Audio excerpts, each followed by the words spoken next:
Assalamualaikum warahmatullahi wabarakatuh. Baik, perkenalkan nama saya Dr. Muhammad Ali bin Akamia yang bertugas di klinik Pasien pada siang hari ini ya Bu. Baik Bu, untuk sebelumnya saya izin menanyakan identitas terlebih dahulu. Untuk namanya Bu? Nama saya Bu Siti. Izin sebelumnya sih Bu. Lalu untuk tanggal lahirnya? Tanggal 25 Desember 2007. Lalu untuk jenis kelamin perempuan, untuk alamatnya?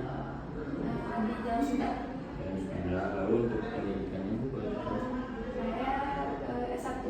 Satu. Lalu untuk kerjaannya Bu? Seorang dosen. Dosen. Baik, datang di sini kebetulannya apa ya? Saya nyeri dada dong, sebelah kiri. Nyeri dada. Untuk nyeri dadanya sejak kapan ya? Dari tadi malam. Tadi malam. Lalu untuk lokasinya Bu di sebelah kiri apa kanan Bu? Kiri. Kiri. Lalu sudah berlangsung lama Bu? Apa sebelumnya pernah merasakan Yang juga? timbul sih dok baru dari tadi malam. Sebelumnya belum pernah. Oh iya. Lalu untuk selanjutnya apa ada faktor yang memperberat Bu untuk sakit dadanya Bu? Kalau saya lagi ngajar sih dok. Lagi ngajar. Lagi istirahat sih enggak. Lalu apakah ada yang faktor memperingannya juga Bu? Ya itu dok, kalau misalnya saya lagi istirahat, habis ngajar udah mendingan. Lalu untuk sakit dadanya itu apakah ada sampai ke lengan, ke ulu hati Bu? Menjalar Ini gitu? nembus ke belakang nggak dok? Oh, ke belakang. Lalu pertama ya Bu untuk sakitnya ini. Lalu selanjutnya untuk dari 1 sampai 10 tingkat keparahan nyerinya? 6 dok. Oh, 6. Lalu selanjutnya di sini apakah ada keluhan selain nyeri dadanya Bu? Nggak ada dok. Ya ada. Lalu untuk selanjutnya apakah Ibu merokok Bu? Nggak. Apakah ada riwayat penyakit hipertensi? Nggak. Selanjutnya apakah keluarga apakah ada yang diabetes Bu? Ada. Oh, ada. Ibu saya. Lalu untuk selanjutnya apakah sebelumnya pernah berobat Bu? Nggak sudah. Belum. Lalu apakah ada riwayat keluarga dengan kelainan jantung? Ada. Dan selanjutnya apakah pernah diobati? Tidak pernah. Alhamdulillah Bu untuk anamnesis hari ini sudah selesai Bu. Mohon maaf bila ada kekurangan. Assalamualaikum warahmatullahi wabarakatuh. Baik, di sini saya akan mencuci tangan terlebih dahulu sesuai nama KWA ya Pak. Selanjutnya di sini saya berdiri di sebelah kanan Bapak dan akan melakukan pemeriksaan terhadap Bapak, terutama bagian leher, kaki dan dada Bapak. Selanjutnya di sini kita nilai mulai dari kesadaran pasien yang dimana terlihat sakit atau tidak, terlihat nyaman atau tidak, dan pasien telah dilakukan TTV apa dan dimana untuk TTV-nya itu Bapak normal dan suhunya itu normal. Selanjutnya di sini untuk yang pertama-tama kita pemeriksaan GFPV yang dimana untuk pertama-tama kita membuat pasien nyaman, lalu tinggikan keranjang Bapak itu sekitar 30 derajat. Lalu selanjutnya minta pasien untuk untuk menengok ke kiri. Lalu untuk selanjutnya di sini kita identifikasi pulsasi vena jugularis interna. Apabila dapat menemukan pulsasi vena jugularis interna, dapat mencari pulsasi vena jugularis yang eksterna. Selanjutnya di sini tentukan titik pulsasi yang tertinggi pada vena jugularis interna atau eksterna di bagian kanan. Lalu selanjutnya tentakkan penggaris secara horizontal di bagian vena jugularis yang paling tertinggi. Terus selanjutnya rentangkan penggaris secara horizontal dan titik denyutan dari penggaris kedua secara vertikal dari titik angulus dan napolis mengarah ke kiri.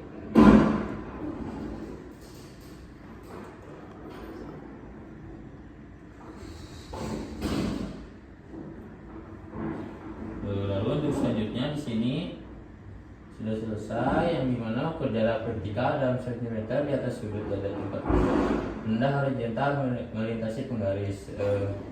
yang dimana struktur sternumnya itu ini kira-kira 5 cm di atas atrium kanan, dan tekanan yang diukur dicatat sebagai 5 cm 5 ditambah diameter 2 nya, yang dimana jarak ini yang diukur dalam cm di atas ambulus sternum dan atrium adalah JPP. Selanjutnya di sini kita akan memeriksa denyut nadi karotis dengan pasien berbaring 30 derajat, lalu letakkan jari telunjuk dan jari tengah kiri atau ibu jari kiri pada arteri karotis kanan dan bagikan di sepertiga bawah leher. Tekan ke posterior dan rasakan denyutnya. Benar ya Pak? Lalu dengarkan arteri karotis dengan stetoskop bagian diafragma, deteksi ada tidaknya suara breath. Bentar untuk tarik nafas.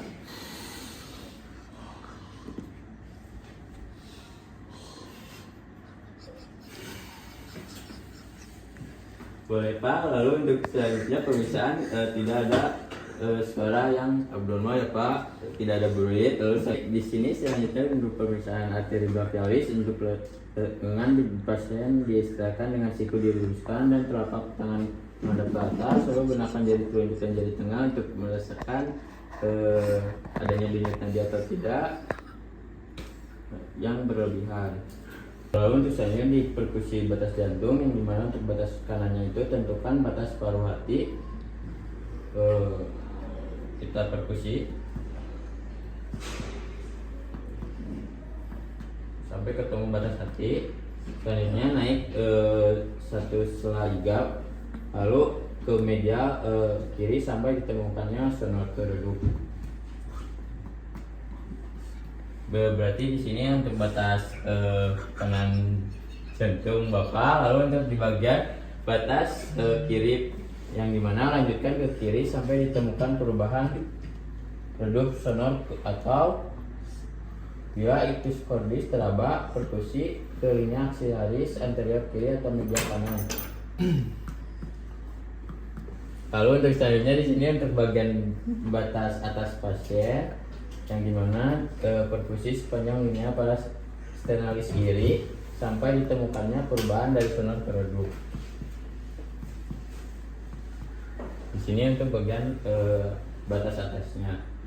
Lalu untuk selanjutnya di sini untuk auskultasi bunyi jantung, yang dimana untuk pemeriksaan arteri lalu pulmonal, nafas, lalu untuk trikspit dan mitra.